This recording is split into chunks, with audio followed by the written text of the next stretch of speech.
25 de octubre de 1983. Invasión a Granada. Operación Furia Urgente.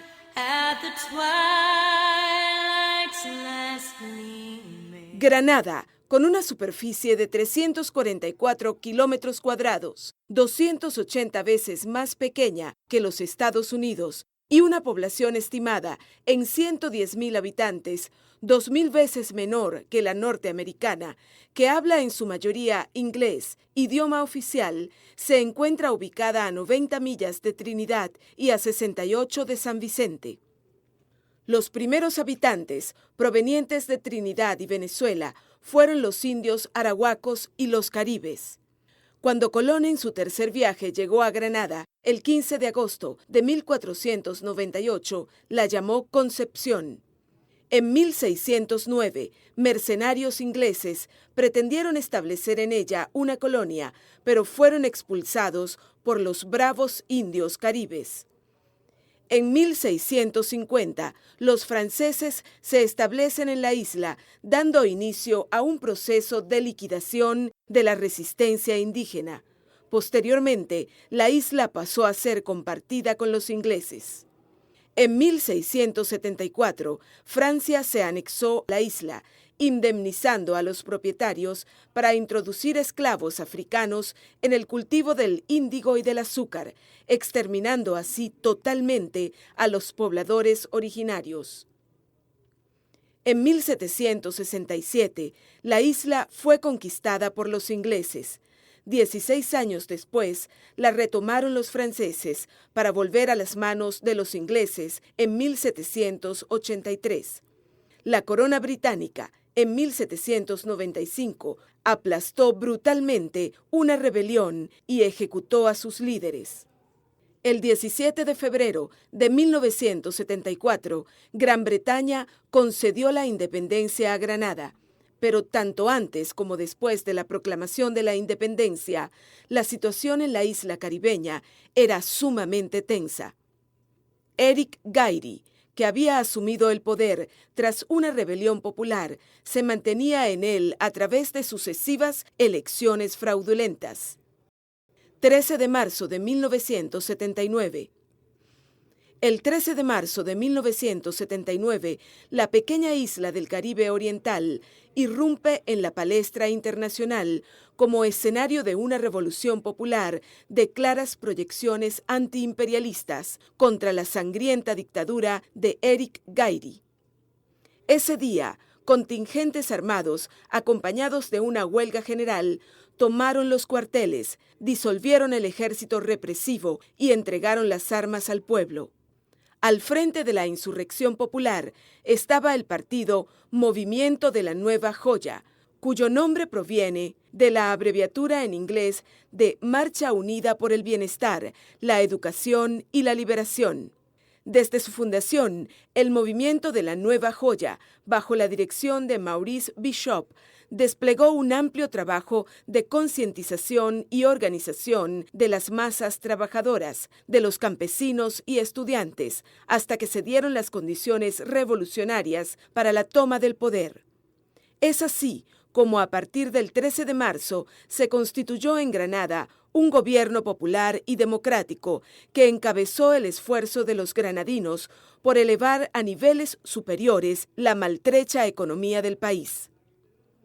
Desde los primeros momentos, la Revolución Granadina fue objeto de actos hostiles por parte de Estados Unidos y sus aliados en la región, quienes instrumentaron campañas de prensa y otras maniobras de sabotaje contra la joven nación caribeña. Maurice Bishop era el líder adecuado de Granada, no era un extremista. Era un revolucionario consciente y honesto que comprendía muy bien la situación de su país, que la estaba dirigiendo bien, que había obtenido grandes logros para su patria, que estaba recibiendo una gran colaboración internacional. A partir del momento en que se iniciaron los profundos cambios progresistas y democráticos en Granada, comenzaron los preparativos y los intentos para derrocar al gobierno popular de Maurice Bishop. Washington no ocultaba su intención de invadir la isla. El turismo era la fuente principal de ingresos en divisas, pero dependía solo de los barcos que visitaban su puerto en St. George. Carecía de aeropuerto. Cuba envió constructores y equipos para construir una excelente y adecuada pista aérea para poder recibir a los grandes aviones. Los logros de la revolución se fortalecían continuamente. En los 4 años del poder popular, las inversiones básicas del Estado aumentaron 12 veces. El desempleo bajó del 49 al 14%. La base de la economía era mixta, pero con una orientación claramente socialista. El gobierno de Estados Unidos despreciaba a Granada y odiaba a Bishop. Quería destruir el proceso y el ejemplo de Granada. En virtud de ello, había preparado planes militares para invadir la isla. En febrero de 1983, el Washington Post, refiriéndose a fuentes confidenciales, revela los planes de la Agencia Central de Inteligencia, CIA, dirigidos a desestabilizar económicamente a Granada. De las propias filas revolucionarias surgieron las hienas. Hoy día nadie puede asegurar si quienes clavaron el puñal del divisionismo y el enfrentamiento interno lo hicieron de motu propio o inspirados y alentados por el imperio. Lo cierto es que la CIA tenía sus manos metidas. Utilizando argumentos presuntamente revolucionarios e invocando los principios más puros del marxismo-leninismo, le imputan a Bishop la práctica del culto a la personalidad y de apartarse de las normas y métodos leninistas de conducción. Desde hacía varias semanas, tal vez meses, se venía desarrollando un profundo conflicto en la dirección y en el seno del partido La Nueva Joya. La gran prensa occidental lanzó todo género de especulación sobre los acontecimientos. El 12 de octubre, el primer ministro Maurice Bishop es destituido por el Comité Central, en el que los conspiradores habían alcanzado una mayoría. El día 13 es arrestado en su domicilio. El día 19, el pueblo se lanza a las calles voceando consignas: "Queremos a Bishop" y fuera el viceprimer ministro Bernard Coard.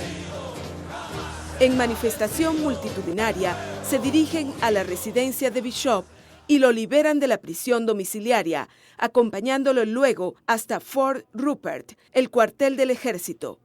Se habla de la toma de la instalación militar, la cual es recuperada por el ejército. Ese mismo día, el viceprimer ministro Bernard Coard ordena al ejército disparar contra el pueblo, con saldo de numerosos muertos y heridos. De la suerte de Bishop y los otros dirigentes que estaban con él, no se tienen noticias.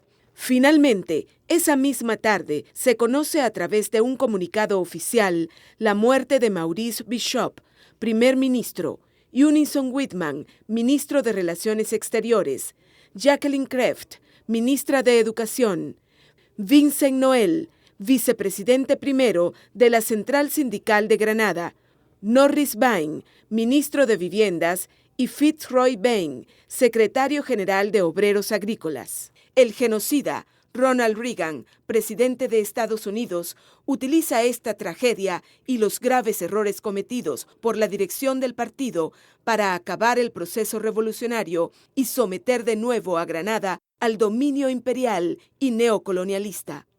21 de octubre de 1983.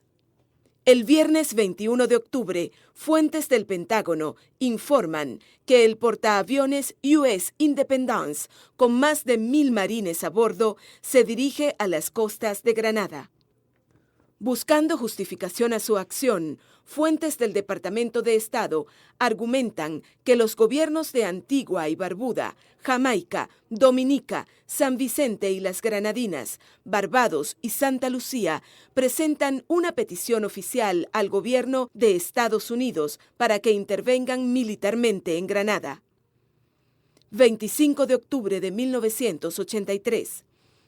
La madrugada del martes 25 de octubre comienza el desembarco de 7,000 marines en Granada. Horas después, se unen 300 efectivos aportados por Antigua y Barbuda, Jamaica, Dominica, San Vicente y las Granadinas, Barbados y Santa Lucía. La ciudad de St. George fue bombardeada incesantemente desde aviones, helicópteros y buques de guerra durante 3 días. El gobierno de Estados Unidos, tratando de justificar la invasión, señala que la vida de 600 ciudadanos norteamericanos se hallaban en peligro y que los cubanos estaban construyendo un aeropuerto con fines militares en ese país. El genocida Barack Obama, Premio Nobel de la Paz, pisoteando los principios del derecho internacional, se apresta a cometer nuevos actos intervencionistas sin importarle las consecuencias que tales acciones traigan para la paz mundial. La patria primero, orgullosos de ser bolivarianos. Prohibido olvidar.